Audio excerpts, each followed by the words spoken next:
Well, we're at part two of our look at the Google control panel, the Google interface, and we're going to look now at some of the more, I hesitate to use the word advanced. It's not really advanced because that makes it sound complicated. It's just the really cool stuff that most people don't know about. There are several things you can do on here that are really, really useful. Here's the first. If we go into one of our campaigns, and let's close that. If we go into this ad group here,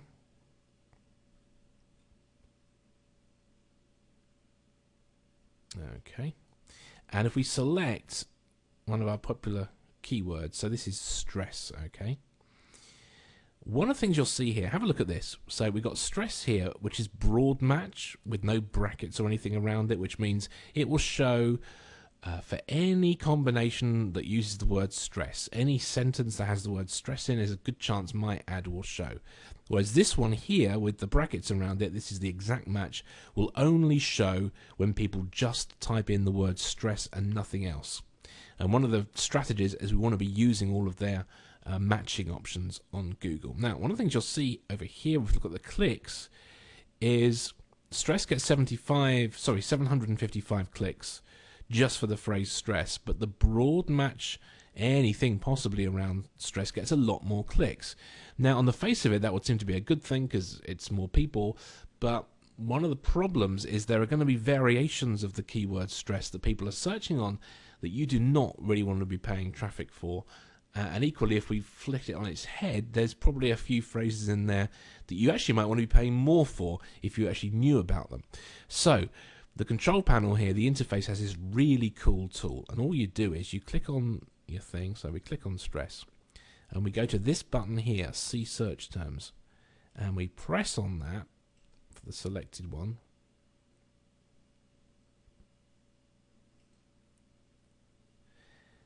And what this shows you, and if we go down the page here, we've got, I don't know, 74.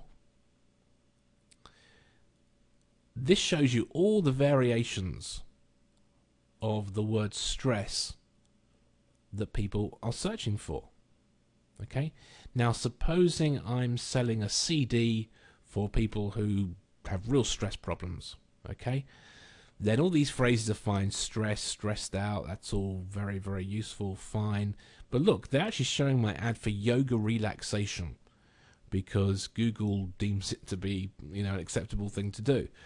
Well, you could say there's a link here that somebody looking for yoga relaxation might want to get my stress CD, but actually they haven't gone on Google looking for help with stress. They've gone on Google looking for help with yoga relaxation.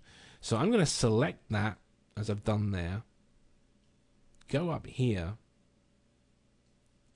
and click here where it says add as negative keyword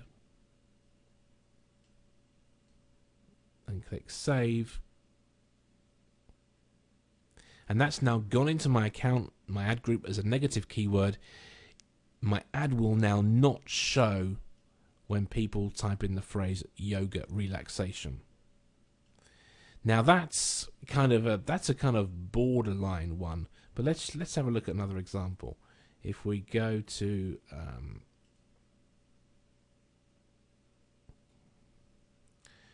there's leadership here. Okay, these are all the variations of leadership. So suppose this is for another CD that's about how to be an effective leader at work. See what we've got in here. We've got principle-centered leadership, leadership theory, project leadership, leadership seminar. These actually are not too bad. They're all kind of fairly sort of generic. So let's pick this. We did this as a sort of kind of sample campaign for kind of advanced thinking related stuff. Let's do it around success and see what comes up.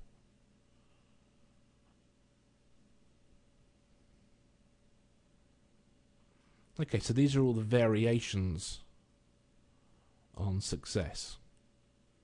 Supposing we were selling a personal development success kit of some sort or other. So we've got Success Club, Success University. Here's one. why is Nike so successful? Now that's going to be probably a student looking for some help for an essay, something like that. I don't really want that. I probably don't really want sport motivational speeches. See, these are all the variations that people are looking for. Now here's a great one. Why was the Roman army so successful? Okay, and they're showing it because I've got success. Now, I don't want to be paying for that, so I take those and we go in and we add them as negative keywords, like we just did.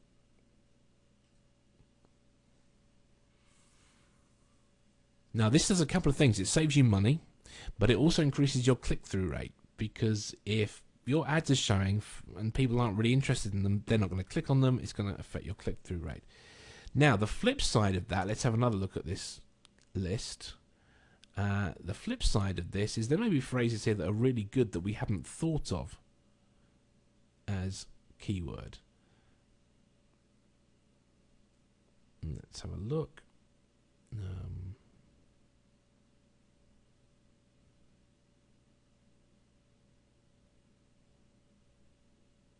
It's also just very interesting to see the variations that people type in. Well, let's just pick one of these ones up here at the top.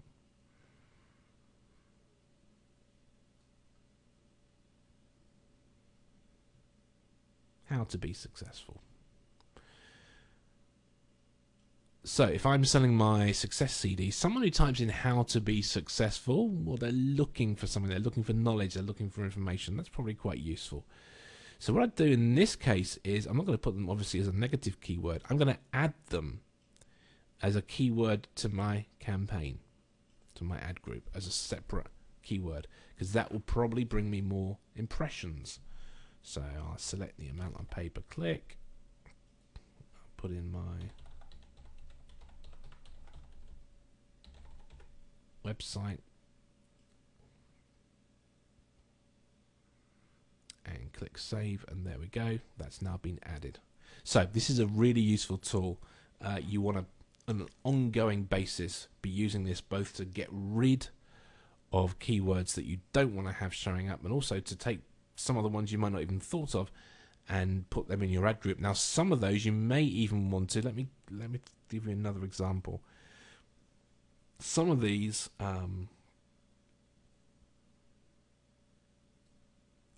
motivation. You might actually want to take the motivation phrase and set up a completely new ad group around that. Write an ad with the word motivation in it, and again, that will bring us more relevant and more useful traffic. So, a really, really neat tool that used to be really complicated to have to find on Google, and now they've made it very straightforward. So you want to be using that. You want to be taking advantage of that while you can. Now, let's look over here at filters. This is another useful thing they did. If you go here and you click filter campaigns, in fact, I'm going to go down and do this at the ad group level. So we're at the ad groups here. If we filter our ad groups, this is kind of, think of it as, it's like a sort of search tool. It's a way of going down and drilling in information. So I want to look for ad groups where my average position, let's say, was greater than 3. Sorry, when my click-through rate was greater than 3%. None. Okay, let's make it, let's pick another one. Let's do average position. That's what I meant to do. So when my average position is greater than 3, that shows me those ones there. Let's go into one of our ad groups, and let's say I want to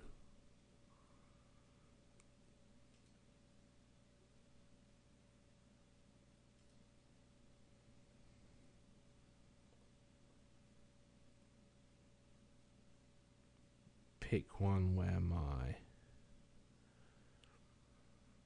click-through rate is greater than 1%. And my average position is greater than 3. Let's see what happens if we click that. There we have 2 that show up there. So this is one of the things where I'm not going to go through each of these. We'll be here for hours. But you want to spend some time having a look at these. And then you can actually save these as filters like that if you wanted to. And these, as you build your pay-per-click expertise, this isn't something you're going to be doing right at the beginning if you're new, but as you build your expertise and your experience, later on these will come in very, very useful indeed. Another little tool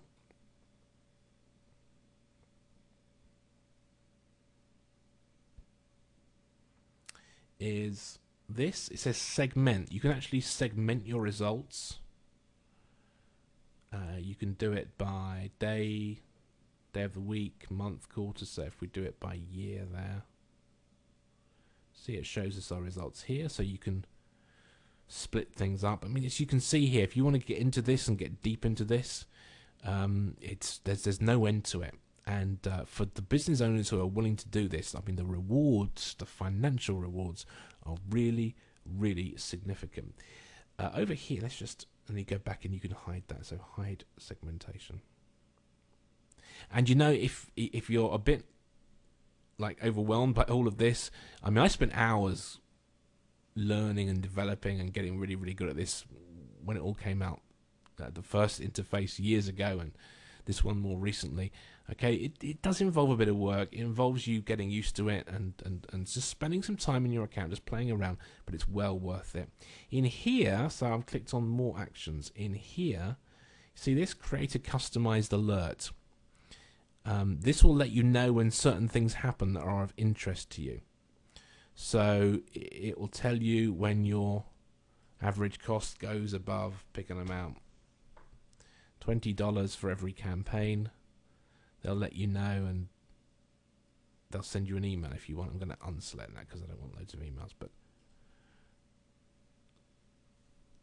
that then creates your alert for you, see? So those are some of the more advanced things. There's one more that we haven't covered, which is a real goodie that I want to show you, and that's over here on networks. So we've looked at these tabs. Think about it like this. You probably half an hour ago didn't know what all this was, maybe, and now it's becoming familiar to you. That's your ad groups. That's your settings. Those are your actual ads. Those are your keywords. Now, we haven't looked at this. Networks. Okay. This is really useful because this lets you get into the content network. Now, I haven't talked much yet about the content network, but for many AdWords users, for many businesses, it's well worth using. It's well worth certainly testing and finding out what's going on there. Well, they do this really, really cool thing, which is this thing here. So this is showing you, see here, search. These are my searches on Google and their partner sites. And these are the content network searches. But here's what's really useful. If under automatic placements here, you click on show details.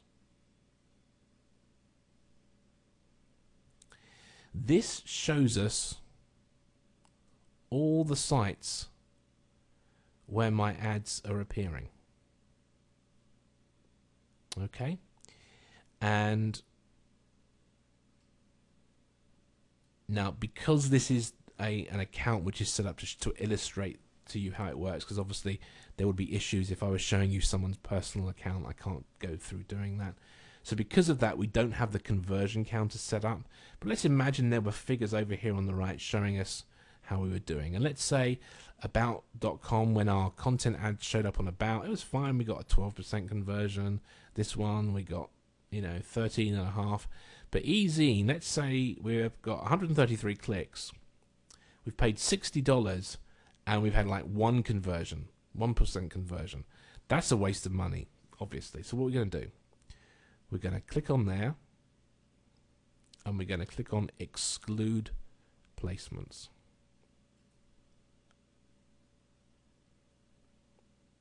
And a bit like when we put the negative keywords list up, this is kind of the same thing. It's going to stop your ads appearing on there. Now, that's fine, but what about if this one, let's say on MySpace, we're getting a really great conversion rate? Well, we'll do the opposite. We'll select the MySpace one and we'll shift this into manage, placement, and bid. Because when you manage, there's two types of ads on the content network. There's the automatic ones that we're looking at the moment, when Google just kind of decides for itself where it's going to put your ads. And these are the managed ones where you personally manage them. So I might put them in MySpace and I might pay more. I might pay 85 cents a click because I know it's working really well. And save like that. And at the moment, this is on the campaign level. But again, we can drill down. We can go into our ad groups. Let's pick our leadership ad group. Let's go to networks.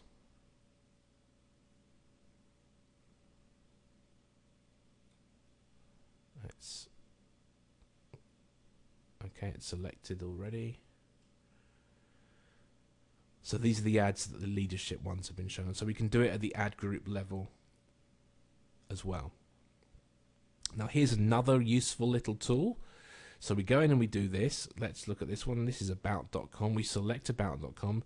We go over here to see URL list and click on that. This will show us within that website the actual sub-URLs, what's going on page by page by page, and we can do the same thing. We can take this one and we could exclude that. Because often you'll get wildly varying results, even within one website for your content ads. And again, if you're new and you've not done content ads yet, don't worry, this will all make loads of sense to you very soon. This one, let's say, is doing brilliantly. So again, we'll put that up in managed, and instead of paying 44 cents per click, well, let's pay 99 cents per click because we know it's getting us a great result. I cannot emphasize to you too much the extent to which the typical, my little email's appearing here, the extent to which the typical advertiser, the typical pay-per-click advertiser, doesn't do this kind of stuff, doesn't get this in-depth into it. And this is a way for you to make real good money, real good fast. So play around with these, get used to it, get used to the interface, make the most of it, and I think you'll start finding your pay-per-click campaigning not just profitable but fun as well. And I'll speak to you again soon. Take care.